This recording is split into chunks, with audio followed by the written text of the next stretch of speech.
firman Tuhan yang menjadi renungan untuk kita pada hari Minggu ini tertulis dalam 2 Korintus 5 ayat 6 sampai 10. 2 Korintus 5 ayat 6 sampai ayat 10. Mari kita membacanya secara responsorial. Beginilah bunyi firman Tuhan. Maka oleh karena itu hati kami senantiasa tabah, meskipun kami sadar bahwa selama kami mendiami tubuh ini, kami masih jauh dari Tuhan. Sebab hidup kami ini adalah hidup karena percaya, bukan karena melihat. Tetapi hati kami tabah, dan terlebih suka kami beralih dari tubuh ini untuk menetap pada Tuhan. Sebab itu juga kami berusaha, baik kami diam di dalam tubuh ini, maupun kami diam di dalam Tuhan, supaya kami berkenan kepada. Sebab kita semua harus menghadap takhta pengadilan Kristus, supaya setiap orang memperoleh apa yang patut diterimanya sesuai dengan yang dilakukannya dalam hidupnya ini, baik ataupun jahat. Demikianlah firman Tuhan. Kita bernyanyi.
Mangulu di bagasan haposiau, dada di bagasan namar nida.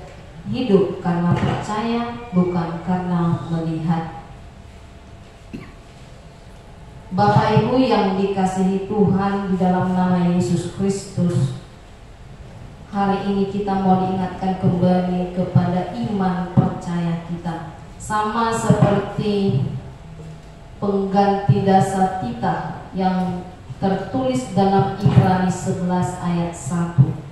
Iman adalah dasar dari segala sesuatu yang kita harapkan dan bukti dari segala sesuatu yang tidak kita lihat. Jadi yang namanya iman itu bukan karena melihat sesuatu harus mempercayai, bukan harus dirasakan dulu baru yang namanya iman. Tetapi iman itu adalah yang tidak pernah kita lihat, tapi kita percaya.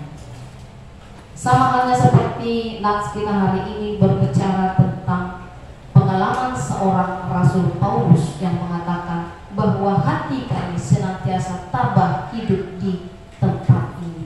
Yang artinya adalah mulai biasa mata ilokon perlapi-lapian. Dunia ini adalah sementara, padahal kita harus menghadap kepada Pencipta. Harus diwonotan untuk sana.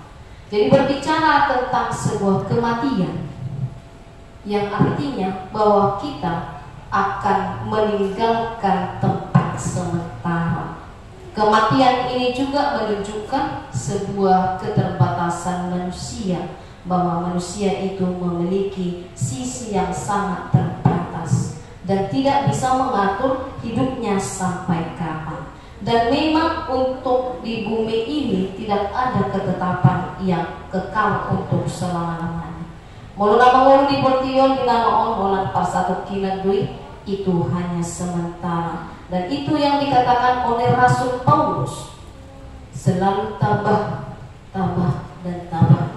Tetapi bagi kita secara manusiawi umum dihitalak batak molo didok mengenai kematian hamatian itu sesuatu hal yang sangat menakutkan bagi kita.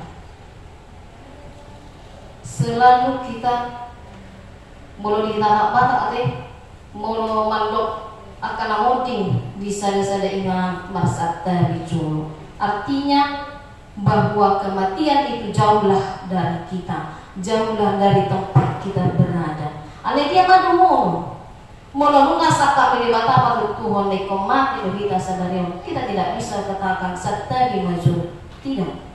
Ale kita na prosea ikon do ingat utang molo tumpe kita halak bata sebenarnya itu tidak perlu lagi nama satta di akan hamatian. Tetapi untuk sesuatu hal yang buruk mungkin kita akan mandok satta imani tahala pada. Alaihi tanah prosea.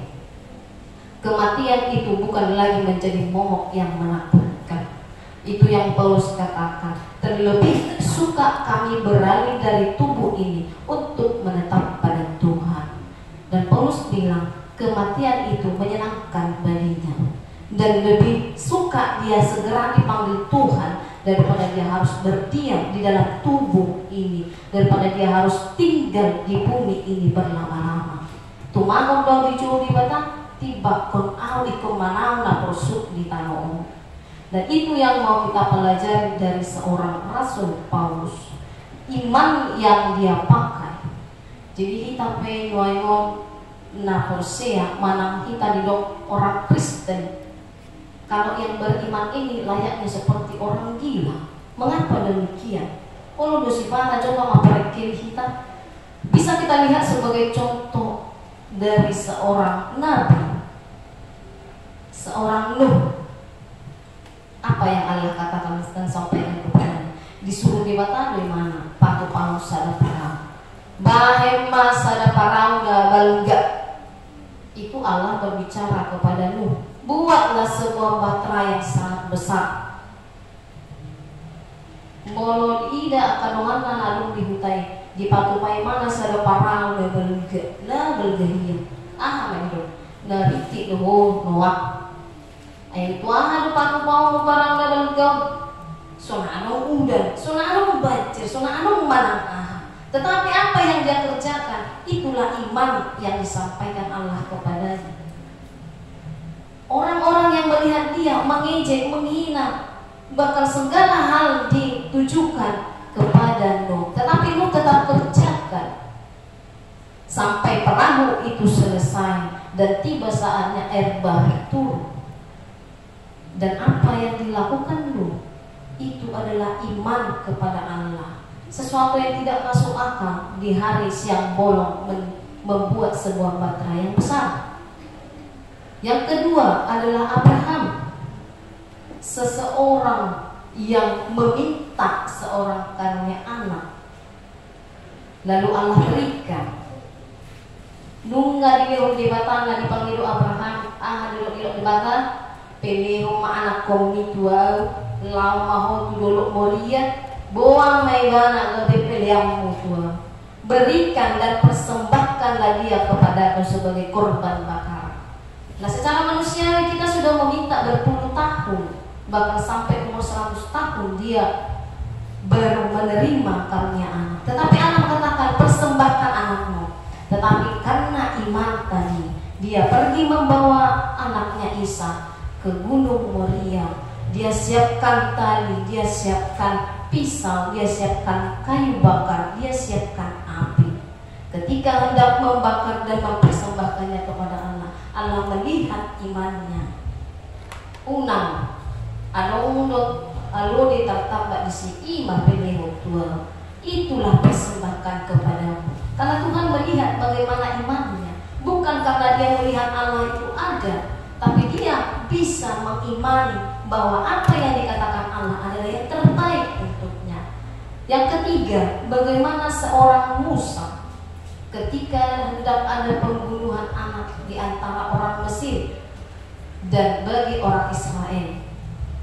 Seorang Musa dibuat dalam sebuah peti dan diambil oleh putri Firaun, diangkat menjadi anaknya. Monoteide Domoluni sang anak Firaun adalah seorang raja yang sangat kaya raya. Dia sebagai seorang pangeran. Tetapi apa yang dia katakan? Saya tidak nyaman hidup sebagai ini. Saya tahu bahwa saya bukan orang Mesir. Upah hidup duk magodang di bana. Lalu mana mendapat ton bangsa na ima Israel. Nah di bagasan parhatulana. Bagaimana dia meninggalkan sebuah kesenangan yang harusnya diimpikan oleh banyak orang, tapi dia memilih untuk menjadi budak bagi Mesir. Itulah beberapa contoh dari tokoh Alkitab mengimani sesuatu, bahwa hidup di dunia ini adalah karena iman, bukan karena melihat. Masih idota ubay prosea kita. Apa yang mau kita lihat, makanya kita menjadi percaya. Tetapi apa yang kita imani akan kita lihat kuasa yang lebih besar dari Allah. Molo secara pribadi mondo mata fisik kita bukan pernah kita melihat Allah, bukan pernah kita melihat Yesus Kristus yang tersalib, tidak pernah kita lihat Roh Kudus yang katanya selalu menghibur orang susah dan orang sedih. Di dia tidak ada. Tetapi kita selalu mengimani satu buku yang suci. Kita percaya itu adalah firman Allah. Pernahkah kita lihat semua isi yang terjadi dari kitab suci? Sebuah Alkitab, buku yang suci, tidak ada satupun yang pernah kita lihat isinya di depan mata kita. Tetapi bagaimana kita bisa percaya bahwa itu adalah firman Allah? Itulah iman. Bukan karena melihat, tetapi karena tidak melihat boleh percaya. Itulah iman. Jadi di dalam nats ini kita diajar dan diajar, hiduplah dengan iman, hiduplah di dalam iman. Jadi kita orang Kristen hidup dengan iman bukan karena apa yang kita lihat. Di dalam imanlah kita dapat mengenal siapa itu Allah kita, siapa itu Yesus Kristus, siapa itu Roh Kudus. Selanjutnya melakukan perintah yang menyenangkan Allah. Melakukan perintah yang menyenangkan Allah. Kalau kita secara manusiawi, karena kita mengatakan kita tidak melihat Allah, tetapi kita lebih sering bagaimana menyenangkan banyak orang. Lebih baik kita menyenangkan banyak orang daripada melakukan kebenaran firman Tuhan. Dan dalam nats kita hari ini, bahwa apapun yang kita perbuat di bumi ini, perbuatlah seperti untuk Tuhan, bukan untuk manusia. Itulah yang menyenangkan hati Allah. Jadi apapun yang boleh kita perbuat selama hidup kita di bumi ini, mari kita lihat di ayat 10 apa yang dikatakan di sana. Sebab kita semua harus menghadap takhta pengadilan Kristus, supaya setiap orang memperoleh apa yang patut diterimanya sesuai dengan yang dilakukannya dalam hidupnya ini, baik ataupun jahat.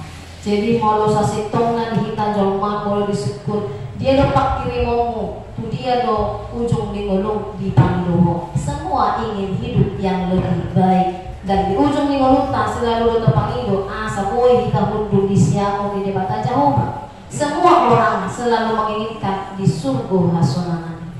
Tetapi dia adalah membantu sih. Sama halnya seperti seorang anak. Apa cita-cita anak? Jadi tentara, jadi polisi. Kayak mana nilai sekolah? Tidak ada yang bagus. Jadi apa selama ini yang kamu perbuat? Makanya nilaimu tidak ada yang bagus. Selalu dapat nilai merah, ikan emas.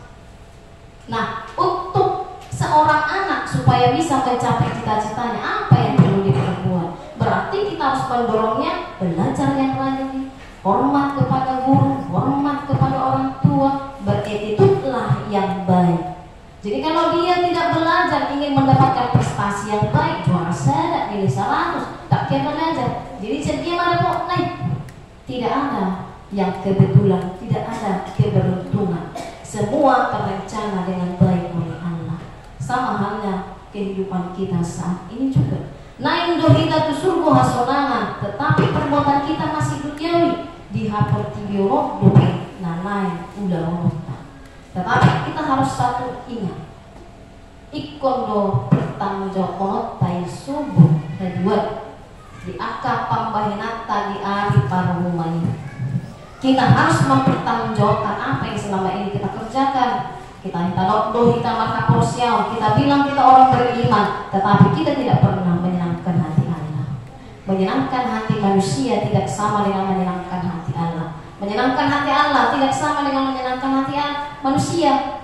Menyenangkan manusia itu sangat berlawanan dengan Allah. Tapi menyenangkan Allah belum tentu disukai manusia. Mulai mengulah najati tak tidak kan tajam mau ulangan memiring orang manakku amat dong. Tapi kita lupa sama Tuhan.